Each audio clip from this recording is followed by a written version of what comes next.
يرحمكم الله.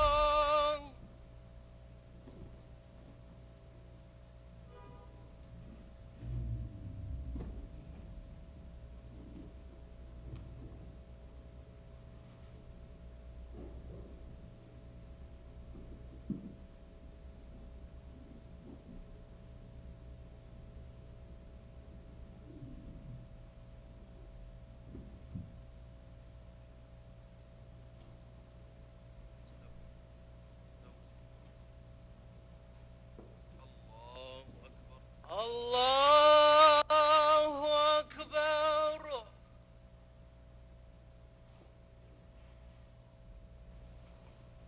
الحمد لله رب العالمين الرحمن الرحيم مالك يوم الدين. إياك نعبد وإياك نستعين. اهدنا الصراط المستقيم صراط الذين أنعمت عليهم غير المغضوب عليهم ولا الضالين.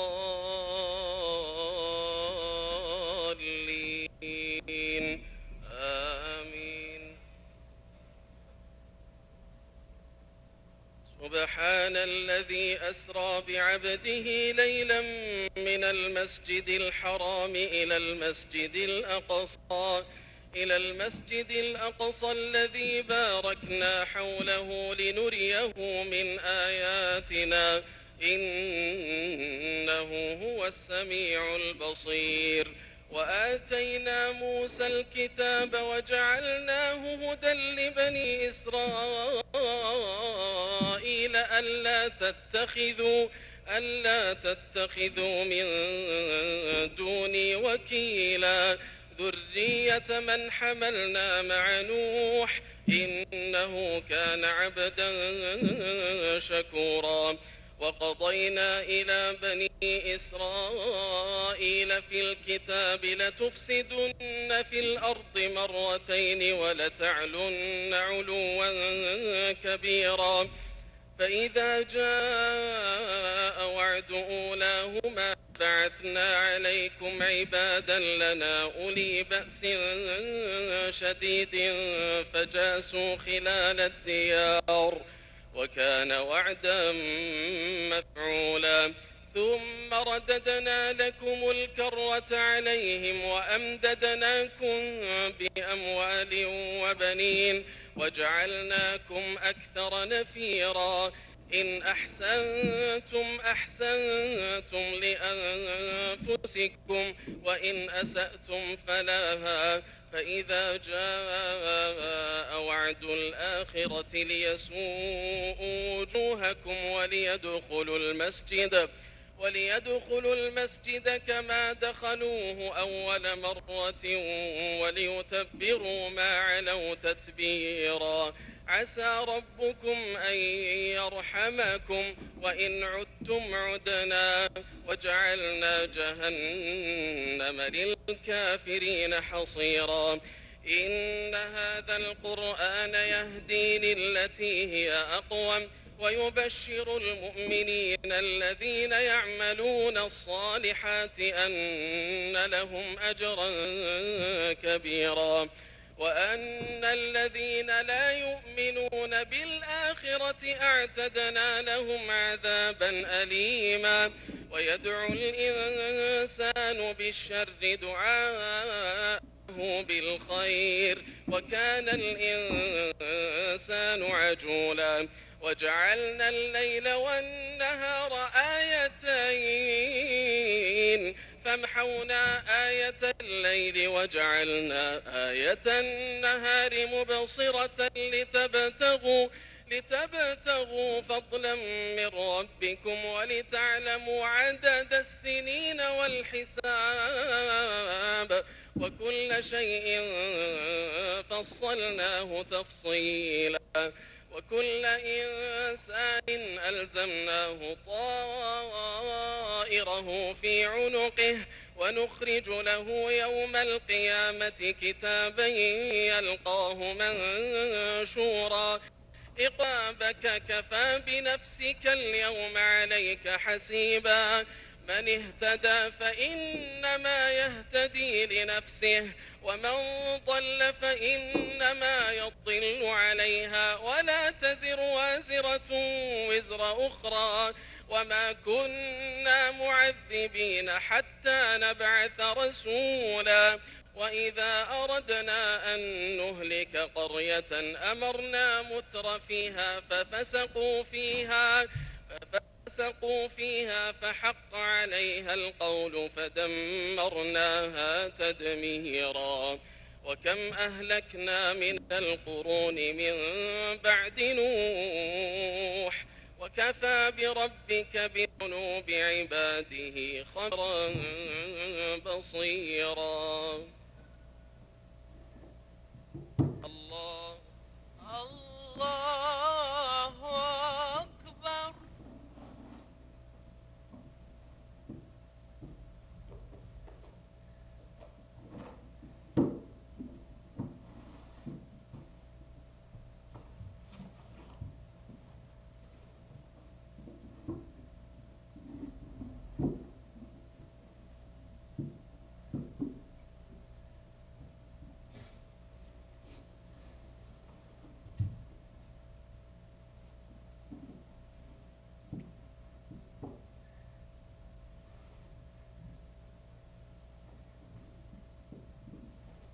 الله لمن حمده ربنا ولك الحمد. الحمد لله رب العالمين الرحمن الرحيم مالك يوم الدين إياك نعبد وإياك نستعين اهدنا الصراط المستقيم صراط الذين أنعمت عليهم غير المغضوب عليهم ولا الضالين آمين. من كان يريد العاجلة ناله فيها ما نشاء لمن نريد ثم جعلنا له جهنم يصلاها مذموما مدحورا ومن أراد الآخرة وسعى لها سعيها وهو مؤمن فأولئك كان سعيهم مشكورا كلا نمد هؤلاء وهؤلاء من عطاء ربك وما كان عطاء ربك محظورا انظر كيف فضلنا بعضهم على بعض وللآخرة أكبر درجات وأكبر تفضيلا لا تجعل مع الله إلها آخر فتقعد مذموما مخذولا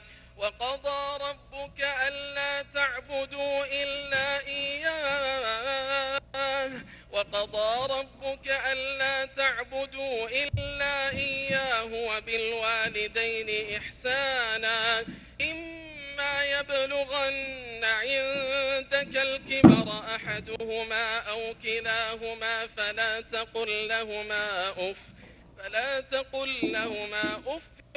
ولا تنهرهما وقل لهما قولا كريما واخفض لهما جناح الذل من الرحمة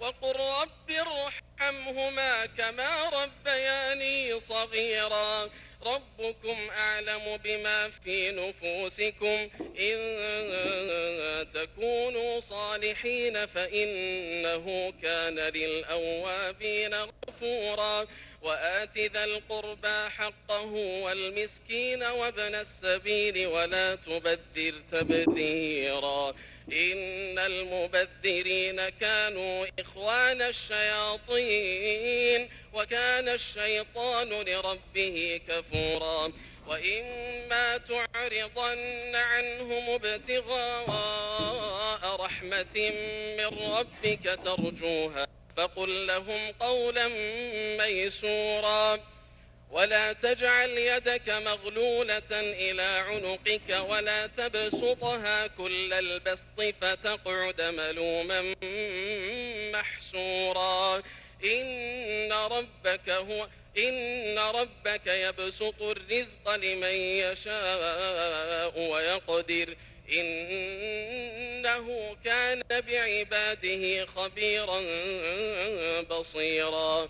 ولا تقتلوا أولادكم خشية إملاق نحن نرزقهم وإياكم إن قتلهم كان خطأ كبيرا. ولا تقربوا الزنا إنه كان فاحشة وساء سبيلا. ولا تقتلوا النفس التي حرم الله إلا بالحق ومن قتل مظلوما فقد جعلنا لوليه سلطانا فلا يسرف في القتل إنه كان منصورا. الله أكبر.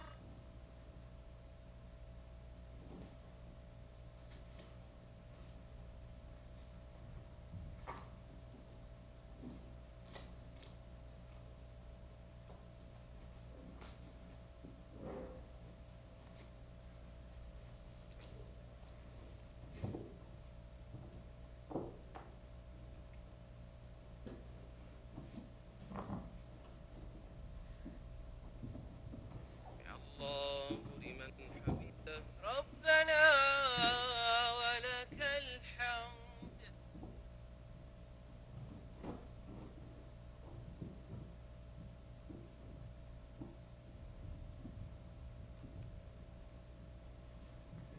الله أكبر. الله أكبر.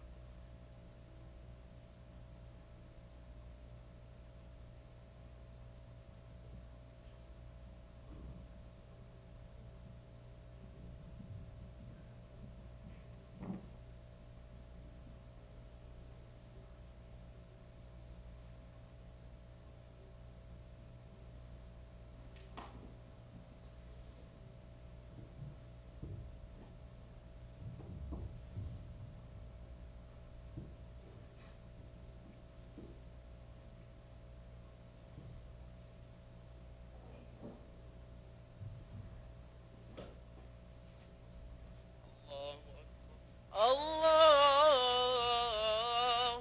أكبر.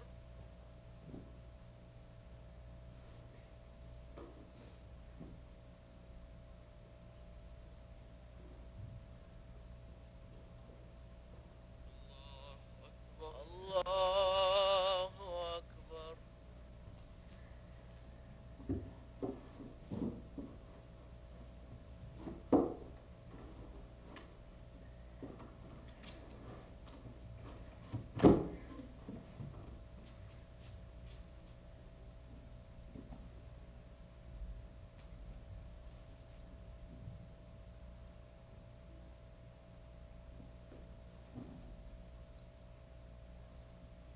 الله أكبر. الله أكبر. الحمد لله رب العالمين الرحمن الرحيم مالك يوم الدين إياك نعبد وإياك نستعين اهدنا الصراط المستقيم صراط الذين أنعمت عليهم غير المغضوب عليهم ولا الضالين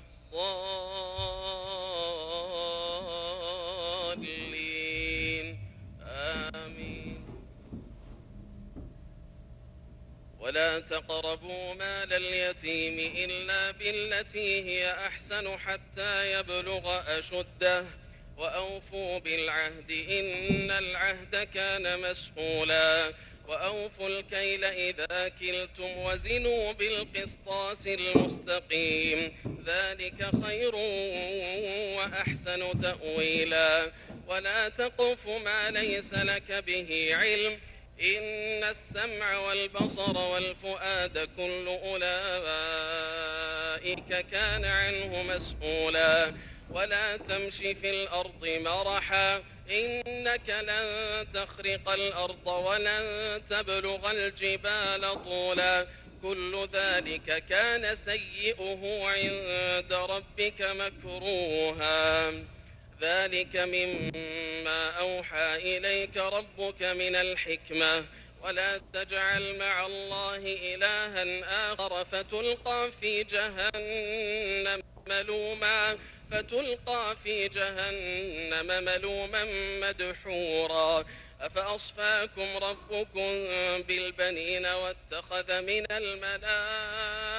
الملائكة إناثا إنكم لتقولون قولا عظيما ولقد صرفنا في هذا القرآن ليذكروا وما يزيدهم إلا نفورا قل لو كان معه آلهة كما يقولون إذا لابتغوا إلى ذي العرش سبيلا سبحانه وتعالى عما يقولون علوا كبيرا تسبح له السماوات السبع والأرض ومن فيهن وإن من شيء إلا يسبح بحمده ولكن لا تفقهون تسبيحهم إنه كان حليما غفورا وإذا قرأت القرآن جعلنا بينك وبين الذين لا يؤمنون بالآخرة حجابا مستورا وجعلنا على قلوبهم أكنة أن يفقهوه وفي آذانهم وقرا وإذا ذكرت ربك في القرآن وحده ولوا على أدبارهم نفورا نحن أعلم بما يستمعون به إذ يستمعون إليك وإذ هم نجوى إذ يقول الظالمون إن تتبعون إلا رجلا مسحورا انظر كيف ضربوا لك الأمثال فضلوا فلا يستطيعون سبيلا وقالوا أئذا كنا عظاما ورفاتا أئنا لمبعوثون خلقا جديدا قل كونوا حجارة أو حديدا أو خلقا مما يكبر في صدوركم فسيقولون من يعيدنا قل الذي فطركم أول مرة فسينغضون إليك رؤوسهم ويقولون متاه قل عسى أن يكون قريبا يوم يدعوكم فتستجيبون بحمده وتظنون إن لبثتم إلا قليلا الله الله أكبر.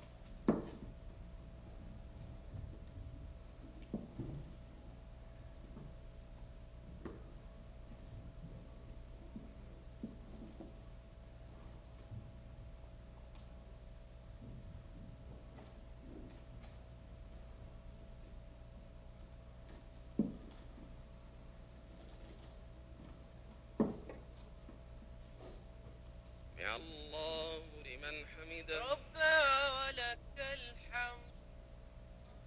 الحمد لله رب العالمين الرحمن الرحيم مالك يوم الدين إياك نعبد وإياك نستعين اهدنا الصراط المستقيم صراط الذين أنعمت عليهم غير المغضوب عليهم ولا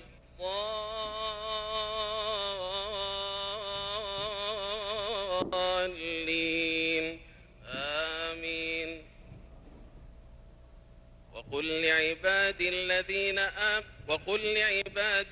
وقل لعبادي الذين آمنوا يقولوا التي هي أحسن إن الشيطان ينزغ بينهم وقل لعبادي يقولوا التي هي أحسن إن الشيطان ينزغ بينهم إن الشيطان كان للإنسان عدوا مبينا ربكم أعلم بكم إن يشأ يرحمكم أو إن يشأ يعذبكم وما أرسلناك عليهم وكيلا وربك أعلم بمن في السماوات والأرض ولقد فضلنا بعض النبيين على بعض وآتينا داود زبورا قل ادعوا الذين زعمتم من دونه لا يملكون كشف الضر عنكم ولا تحويلا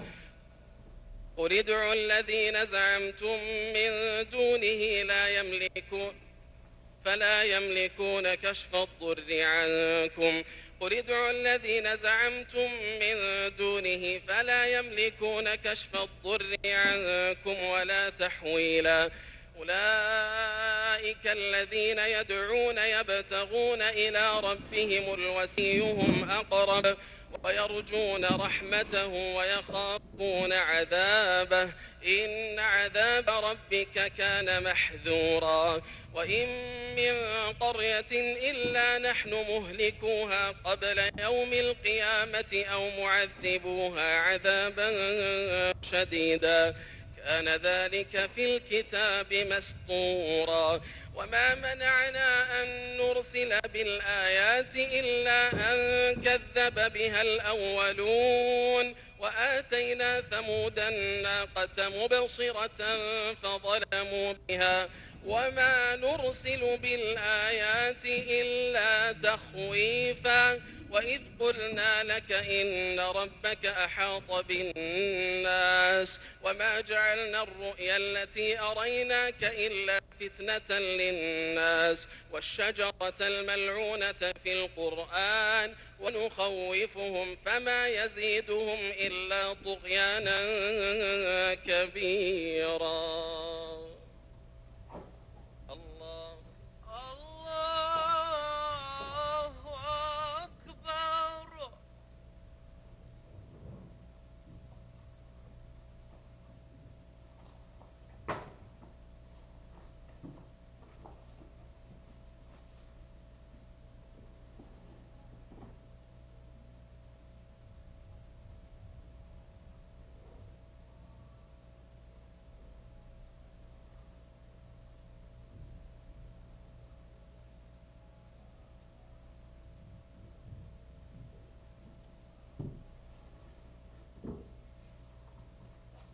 الله لمن حمده. ربنا ولك الحمد.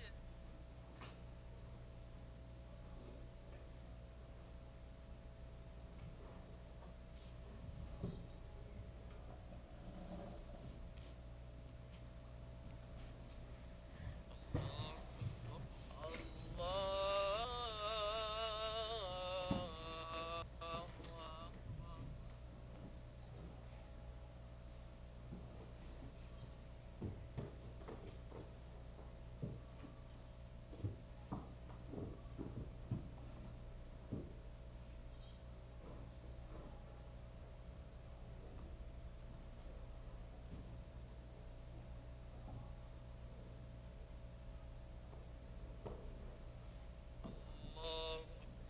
الله أكبر.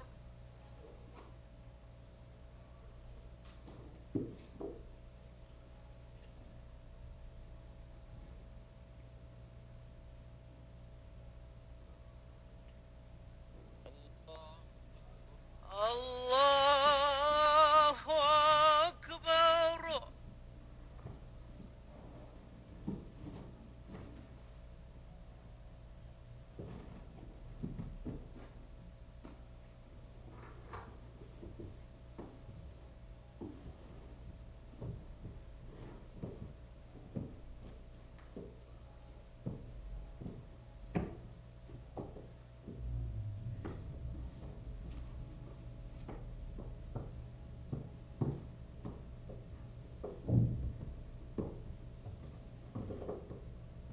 الله أكبر. الله أكبر.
عليكم ورحمة الله.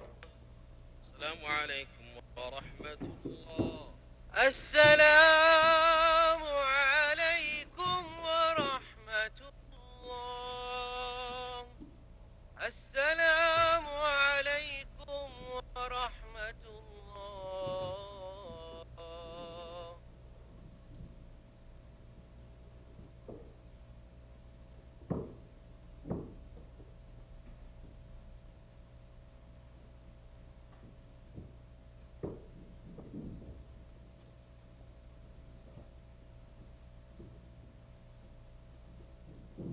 الحمد لله الواحد القهار العزيز الغفار مكور الليل على النهار، تذكرة لأولي القلوب والأبصار وتبصرة لذوي الألباب والاعتبار، الذي أيقظ من خلقه من اصطفاه فزهدهم في هذه الدار وشغلهم بمراقبته وإدامة الاتعاظ والادكار، ووفقهم للدأب في طاعته والتأهب لدار القرار والحذر مما يسخطه ويوجب دار البوار، والمحافظة على ذلك مع تغاير الأحوال والأطوار. أحمده أبلغ حمد وأزكاه وأشمله وأنماه، وأشهد أن لا إله إلا الله وحده لا شريك له، وأشهد أن محمدًا عبده ورسوله وحبيبه وخليله، الهادي إلى صراط مستقيم والداعي إلى دين قويم، صلى الله وسلم وبارك عليه وعلى آله وصحبه ومن تبعهم بإحسان إلى يوم الدين. أما بعد، فاتقوا الله عباد الله.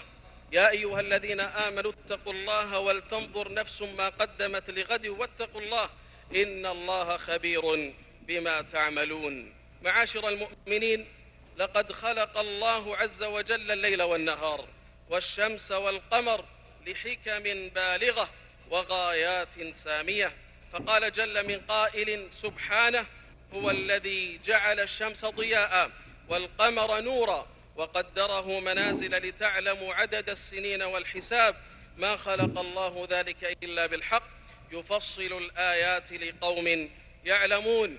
وقال الله سبحانه: فالق الإصباح وجعل الليل سكنا والشمس والقمر حسبانا ذلك تقدير العزيز العليم. قال ابن كثير رحمه الله في بيان هذه الآية: والشمس والقمر حسبانا أي يجريان بحساب مقنن مقدر لا يتغير ولا يضطرب، بل كل منهما له منازل يسلكها في الصيف والشتاء، فيترتب على ذلك اختلاف الليل والنهار طولا وقصرا. انتهى كلامه. فجعل الله سبحانه وتعالى الشمس والقمر حسبانا، فبهما تعرف الأزمنة والأوقات، فتنضبط بذلك أوقات العبادات وآجال المعاملات، ويعرف بها مدد ما مضى من الأوقات التي لولا وجود الشمس والقمر وتناوبهما واختلافهما لما عرف ذلك عامة الناس واشتركوا في علمه، بل كان لا يعرفه إلا أفراد من الناس بعد الاجتهاد، وبذلك يفوت من المصالح الضرورية ما يفوت. قال الله جل وعلا: وسخر لكم الشمس والقمر دائبين وسخر لكم الليل والنهار. فالله جل وعلا سخر الشمس والقمر أي ذللهما بالطلوع والأفول تقديرا للآجال إتماما للمنافع. أيها المؤمنون، مع هذا التسخير جعلت الشمس آية باهرة تدل على عظم خالقها المستحق للإفراد وتنبيها للغافلين العابدين لها دون خالقها. قال الله جل وعلا: ومن آياته الليل والنهار والشمس والقمر لا تسجدوا للشمس ولا للقمر واسجدوا لله الذي خلقهن إن كنتم إياه تعبدون. عباد الله، ومع اعتياد المرء ورؤيته لطلوع الشمس وبقائها لساعات وتقلبه في هذه النعم التي ألفها، فمع طول العهد فإن العبد ينسى هذه النعمة فيغفل ويطغى، فيأتي التنبيه الرباني من الخالق جل وعلا: قل أرأيتم إن جعل الله عليكم الليل سرمدا إلى يوم القيامة من إله غير الله يأتيكم بضياء أفلا تسمعون. أيها المؤمنون، قد يأتي التخويف من الرحمن الرحيم بسلب تلك النعمة لسويعات قليلة، ليرى الناس عظم المشقة حين يفقدون العطايا وتزول عنهم النعم، وليس الخبر كالمعاينة. قال الله جل الله: وما نرسل بالآيات إلا تخويفا. واليوم أيها المؤمنون نشهد ظاهرة كونية جعلها الشارع الحكيم مناطا لعبادة شرعية عظيمة، ألا وهي كسوف الشمس. فالله عز وجل فالله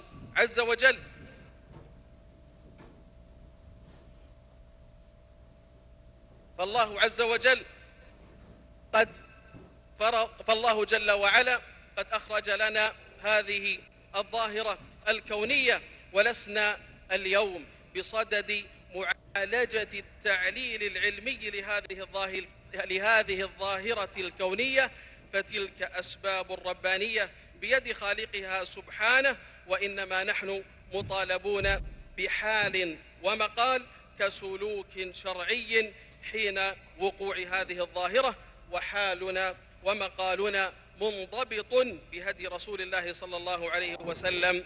لقد كان لكم في رسول الله أسوة حسنة. أمة الإسلام، لقد كسفت الشمس على عهد النبي صلى الله عليه وسلم، فقام فزعا مسرعا يجر رداءه. فعن أسماء بنت أبي بكر رضي الله عنها قالت: فزع النبي صلى الله عليه وسلم يوم كسفت الشمس فأخذ درعا حتى أدرك بردائه. رواه مسلم. وفي صحيح مسلم أيضا عن أبي موسى رضي الله عنه قال: خسفت الشمس في زمن النبي صلى الله عليه وسلم فقام فزعا يخشى أن تكون الساعة، حتى أتى المسجد وأمر عليه الصلاة والسلام أن ينادى في الناس بأن الصلاة جامعة، فصلى بهم صلى الله عليه وسلم صلاة طويلة القراءة والركوع والسجود كما في الصحيحين. ورأى النبي صلى الله عليه وسلم في تلك الصلاة الجنة والنار، وهم أن يأخذ عنقودا من الجنة فيريهم إياه. قال عليه الصلاة والسلام: إني رأيت الجنة فتناولت عنقودا ولو أصبته لأكلتم منه ما بقيت الدنيا، وأريت النار فلم أر منظرا كاليوم قط أفظع. ورأى بعض عذاب أهل النار، فرأى امرأة تعذب في هرة بن مالك ابن لحي يجر أمعاءه في النار، وكان أول من غير دين إبراهيم عليه السلام كما في الصحيحين. ثم خطبهم النبي صلى الله عليه وسلم خطبة بليغة قال فيها عليه الصلاة والسلام: إن هذه الآيات التي يرسل الله لا تكون لموت أحد ولا لحياته، ولكن الله يرسلها يخوف بها عباده. رواه مسلم. وجاء في حديث عائشة رضي الله عنها: وكان مما قال: يا أمة محمد، والله ما من أحد أغير من الله أن يزني عبده أو تزني أمته. يا أمة محمد، والله لو تعلمون ما أعلم لضحكتم قليلا ولبكيتم كثيرا.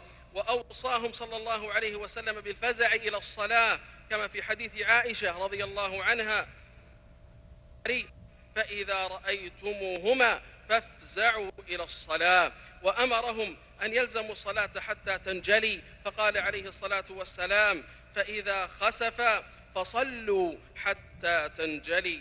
وفعل الجلاء لا يكون إلا لأمر عظيم قد زال، وغمة أظلت فكشفت، فتكون صلاة الكسوف صلاة رهبة، كما أن صلاة الاستسقاء صلاة رغبة. وأوصاهم صلى الله عليه وسلم بالتكبير والدعاء والصدقة واجتناب المعاصي كما في صحيح مسلم: فإذا رأيتموهما فكبروا وادعوا الله وتصدقوا.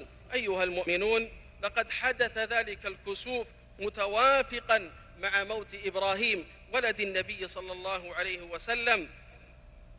فقد روى البخاري في صحيح عن المغيرة بن شعبة رضي الله عنه قال كسفت الشمس على عهد رسول الله صلى الله عليه وسلم يوم مات إبراهيم، فقال الناس كسفت الشمس لموت إبراهيم، فقال رسول الله صلى الله عليه وسلم إن الشمس والقمر لا ينكسفان لموت أحد ولا لحياته.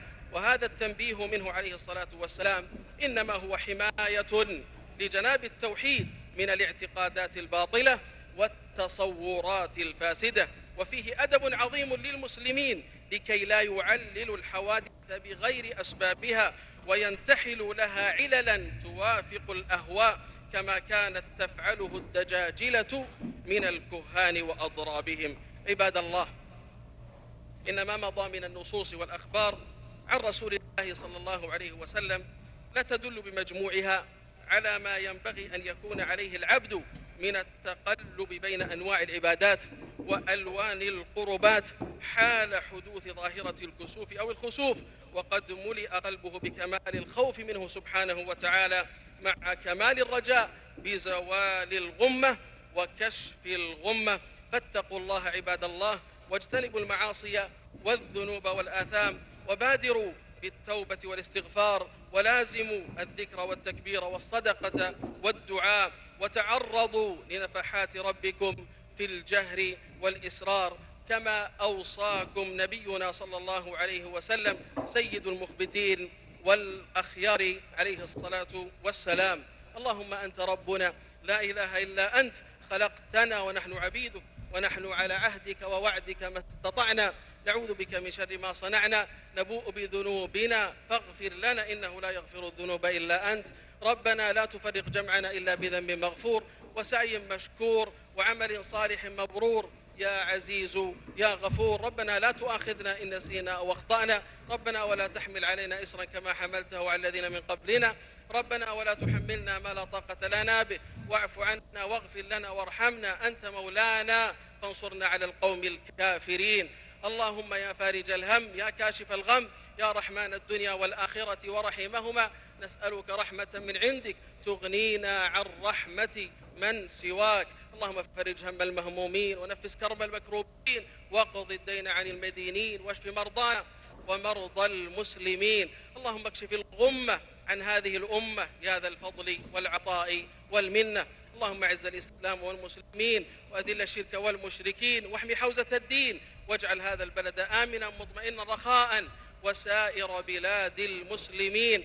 اللهم وفق ولي أمرنا بتوفيقك وأيده بتأييدك وانصر به دينك، ووفقه ولي عهده لكل ما فيه صلاح للبلاد والعباد ولكل ما فيه عز ونصر وتمكين للإسلام والمسلمين برحمتك يا أرحم الراحمين. ووفق ولاة أمور المسلمين للحكم بشريعتك واتباع سنة نبيك صلى الله عليه وسلم على الوجه الذي يرضيك.